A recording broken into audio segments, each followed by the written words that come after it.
Hello সবাইকে, আমার নতুন একটা ভিডিওতে তোমাদের সবাইকে ওয়েলকাম। আজকে তোমাদের সাথে শেয়ার করব আরও একটা নতুন ব্লগ। আগের ভিডিওগুলোতে তোমরা সবাই দেখেছো জামাই ষষ্ঠী শনিবার হওয়ার জন্য বাড়িতে হয়েছিল নিরামিষ রান্না। কিন্তু বছরেই একটা দিন জামাইদের জন্য থাকে, আর সেই দিনে শাশুড়িরা নিরামিষ খাইয়ে যেমন খুশি থাকে না, তেমন আমিষ রান্না না খেয়ে জামাইরাও কিন্তু থাকতে পারে না।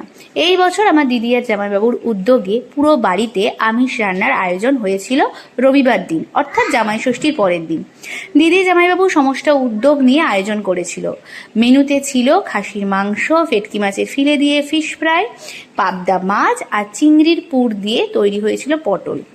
কিন্তু ব্যাপারটা হচ্ছে এখানে কিন্তু রান্না কিন্তু শাশুড়ি মা করেননি, করেছে হচ্ছে জামাই আর মেয়ে দুজনে মিলে। আমাদের বাড়িতে কিন্তু খুব সুন্দরভাবে সেই দিন আয়োজন করা হয়েছিল। মায়ের কথা ছিল পায়েস করার, কিন্তু সবাই এত রকমের আইটেম খাওয়ার পরে, মিষ্টি দই খাওয়ার পরে আর কিন্তু পায়েস করা হয়নি। তোমরা যদি কখনো আমাদের এই যা যা রান্না হয়েছে রেসিপি চাও, আমি আলাদা একটা কোনো সেপারেট ব্লগ তোমাদের সাথে কোনো একদিন শেয়ার করব। বিশ্বাস করো, খাসির মাংস আর কাটলেটটা, মানে বিশেষ করে ফিশ ফ্রাইটা যেটা হয়েছিল, সেটা হচ্ছে যে কোনো রেস্টুরেন্টকে কিন্তু হার মানাবে।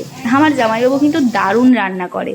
যাই হোক, আর আমার দিদি করেছিল চিংড়ি মাছের পুর দিয়ে পটল আর পাবদা মাছ। সেও কিন্তু কম্পিটিশনে কম যায়নি।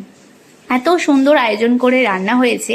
দীপ এসেছিল একদিনের জন্য, ও খেয়ে দিয়ে তো ভীষণ খুশি হয়ে গেছে। ইনফ্যাক্ট বলেওছে যে অনেক দিন পরে এত সুন্দর মাটন, ফিশ ফ্রাই সব কিছু খেলাম।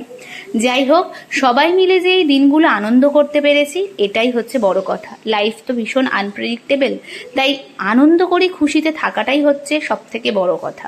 কি খেলাম আর কি করলামের থেকে, কি হলো বা না হলোর থেকে কতটা খুশিতে থাকলাম, কতটা শান্তিতে থাকলাম, সেটাই বেশি ইম্পর্টেন্ট। তবে সত্যি কথা বলতে গেলে আমার দিদি আর জামাইবাবু এই গরমের মধ্যে যে হারে ওরা পরিশ্রম করেছে, ওদেরকে সত্যি স্যালুট। দেখতে গেলে আমি সেভাবে কিছু করিনি সেটা বলবো না। আমি মায়ের সাথে সাথে আয়োজন করে দেওয়া বা বাজারে গিয়ে কিছু নিয়ে আসা, এই সমস্ত কাজকর্ম কিন্তু আমি করেছিলাম। এছাড়া ঠাকুর ঘর দেওয়া, এই টুকটাক কাজগুলো আমি হেল্প করেছি। সবাই মিলে কোনো কাজ করলে কাজটা খুব তাড়াতাড়ি হয়ে যায় আর সহজেই হয়ে যায়। কষ্টটা একটু হলেও কিছুটা কম হয়।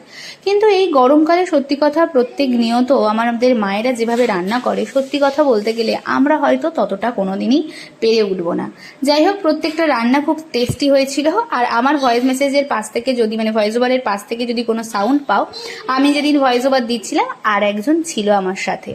যাই হোক, এবার হচ্ছে দীপের বাড়ি চলে যাওয়ার পালা। মনটা তো খারাপ হচ্ছে, কিন্তু ওকে তো চলে যেতেই হবে। যাই হোক,